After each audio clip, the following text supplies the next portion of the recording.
My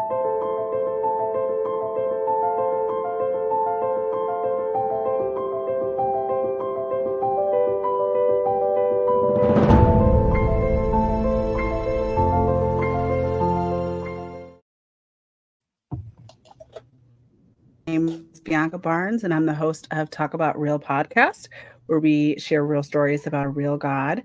I had the honor of being on Faith in an Ever-Changing World recently, and it was such a wonderful experience. What I love about the show is how encouraging it is, and God is really doing big things through Janet and through Faith in an Ever-Changing World, and I really look forward to seeing what else God has in store. So happy 4th anniversary, and God bless you. Oh, thank you, Bianca Barnes. Yes, it's so nice to have your fellow podcasters wishing you well, but I thank you. Thank you so much, Bianca, for doing that. Welcome, everybody. Hello. And today, my guest is Raymond Harris. And Raymond is a highly successful venture capitalist, architect, executive movie producer. He was for I Can Only Imagine and many more. He's also a speaker and author. Raymond, thank you for being my guest. Thank you for taking the time to join me. Well, I have all the time you need, and it's a blessing to be here. Thank you. Oh, you are so welcome.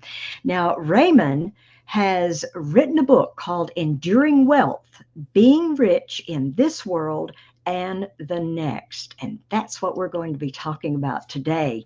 I have read his book and I highly recommend it. And so we're going to learn a little bit more about enduring wealth. And if you will, Raymond, just if you'll tell us what is enduring wealth. Well, that's something I had to ponder for quite a while, and one of the reasons I wrote. I write as I process. Enduring wealth is what is useful in this world and the next. You know, our earthly wealth can be measured by assets like real estate, collectibles, cash, stocks, those kinds of things. But the most important asset are those characteristics within us, the ability to generate assets for God's kingdom. Now, we might think of wealth as successfully using God's giftedness to us, that He's given to each of us. Wealth is really using our essence to build God's kingdom on earth. And I've always said it's okay to be rich in this world if you just know what to do with it. Yes, absolutely. Absolutely. And so if you will, giving plus stewardship. I love all that you said about being stewards and stewardship, but investing in God's kingdom. I love that. What do we need to understand his purpose, about his purpose for us as stewards in his economy? Thank you for that question.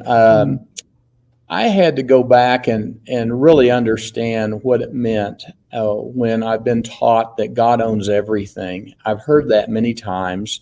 I took a Crown Financial Ministries course, and the first thing we learn is God owns everything. And so I had to really understand, what does that mean that God owns everything? Well, He owns everything in the world, and He even owns me.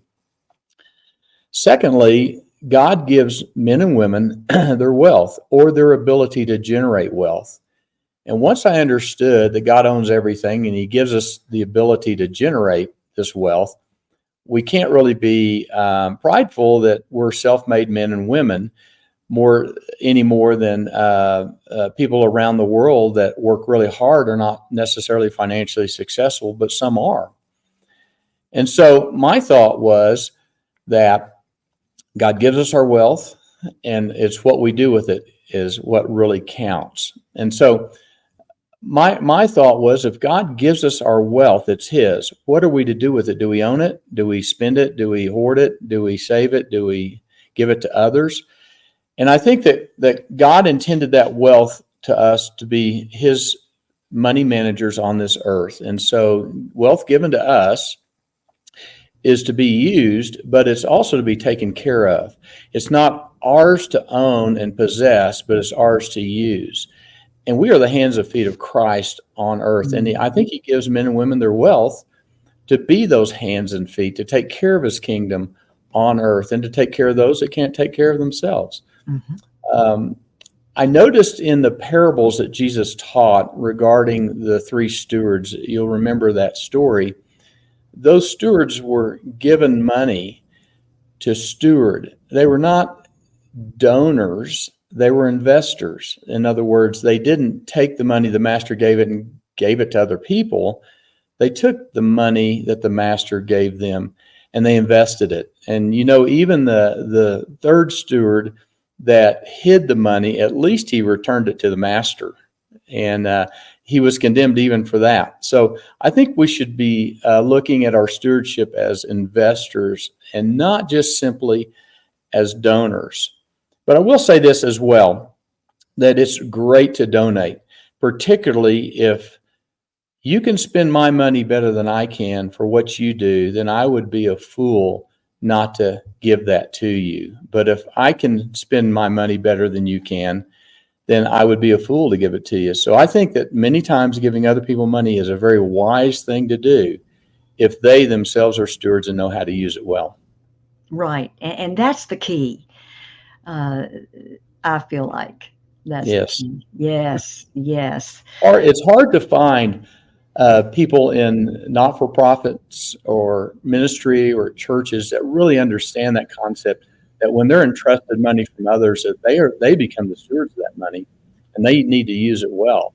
And it doesn't mean that they are stingy or they get the best price on something. It means that they deploy it effectively to build the kingdom the way they intend, or at least what they espouse they intend to do with it. Absolutely. Now, in your book, you talk about economic engines. I thought this was very interesting, and how they work in God's kingdoms. What is an economic engine? Well, in my opinion, economic engine is managing your abilities, your giftedness, all your resources to become sustainable, not only financially, but in your leadership and what you accomplish. It also involves working with others to produce assets that contribute not only to your own needs, of course, but to the needs of others. It might simply be developing job skills and a career that enables you to be self-funded in whatever ministry that God has called you to. And ministry doesn't mean you're a full-time missionary. It means that you minister inside your business or your workplace, whatever you do. I think economic engines are necessary to accomplish God's purposes. I think God invented economic engines. And in business, we generate profits to support our families and our employment families. In God's economy, I think economic engines will eventually benefit the poor. And I believe that if you boil it down, we take care of our families, our employment families, our economic engine that develop the income. But what do we do with the profit at the end? Do we spend it, save it, hoard it? What do we do with it? And I think that if we want our treasures to be in heaven, Jesus was pretty clear. He says, take care of my poor and you'll store your treasures in heaven. And so I believe that these economic engines are some of the best ways to be able to take care of God's kingdom on earth. And examples in what Marydale and I have done is that we've developed economic engines helping develop a honey company in Africa that has grown very large to be the largest honey company in Central Africa, employing about 13,000 people. We've also helped start a jewelry company in China, and we've funded movies, been involved in 10 movies, and also just helped young men start things like barbershops, repair shops for cars, construction companies, smaller engines. It doesn't matter how big that engine is. Right. It's just building God's kingdom and taking care of people and employing people. That's excellent. That's excellent. And that's one of the nuggets that I got from his book. There are so many.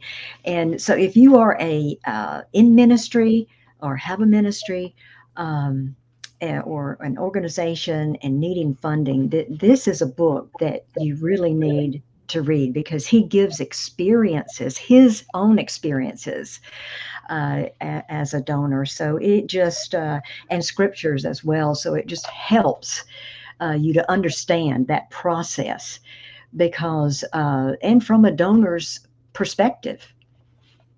Yeah. Absolutely. I've been a long time donor. My wife and I became donors with our first wedding gift, and we got a large wedding gift, and we were poor as church mice at the time, and we went ahead and gave that large wedding gift to the church, and that started our journey of stewardship. But as I've matured, I realized that donating is great, and there's a great reason for that. We give to those that can do the job better than we can. Right. But I really love the idea of investing in the kingdom, like the parable of the stewards. They were all investors, and you don't have to be a financial whiz to be an investor.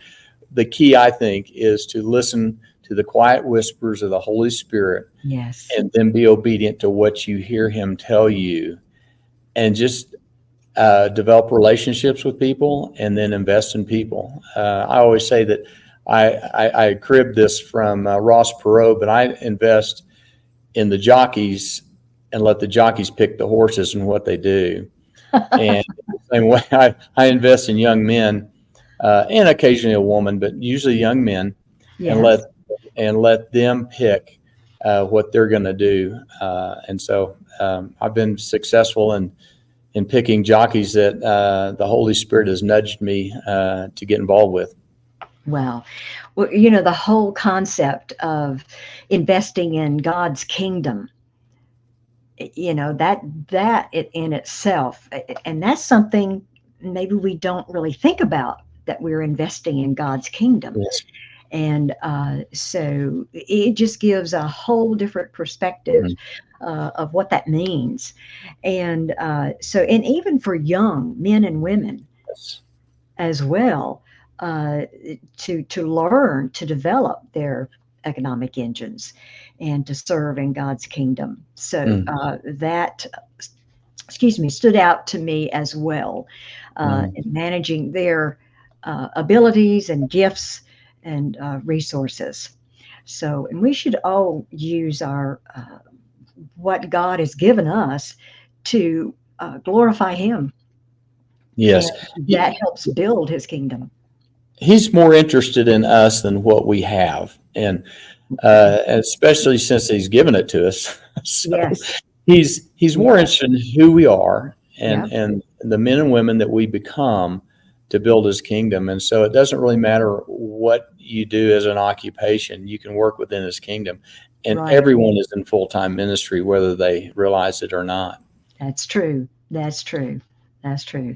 And a lot of people think, well, I don't really have a talent, they don't sing, or they don't act, or they don't, but you do. You might be able to write a letter to someone, or send a card to someone. That's ministering as well, from what I see.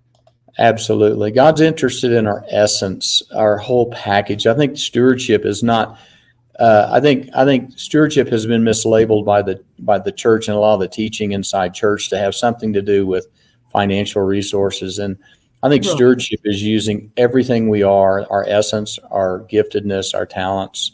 And in God's economy, amount of money is never an issue.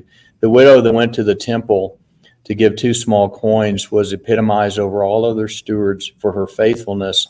Yep. And Jesus actually said that no one could have given more than she did. She gave it all. That's right. And so she is my hero. That's a dinner table I want to sit at in heaven. I want to visit with her. Yes, absolutely. Absolutely. How could she have so much faith to give it all away? Oh, that was incredible. Yeah. Enduring Wealth, Being Rich in This World and the Next by Raymond Harris, and broadstreetpublishing.com. You can visit for that. Thank you so much, Raymond. This has been a great time of knowing more about your book, and I just appreciate you spending it with me today, and would love to have you back at a future time. Would love to. I have all the time you need. It would be a pleasure. So, Oh, wonderful. That's great. All right. Well, thank you again, Raymond, and thank you all for watching, and also the viewers on Abundant TV Network. Have faith and look up, friends, where our help comes from. Bye. God bless.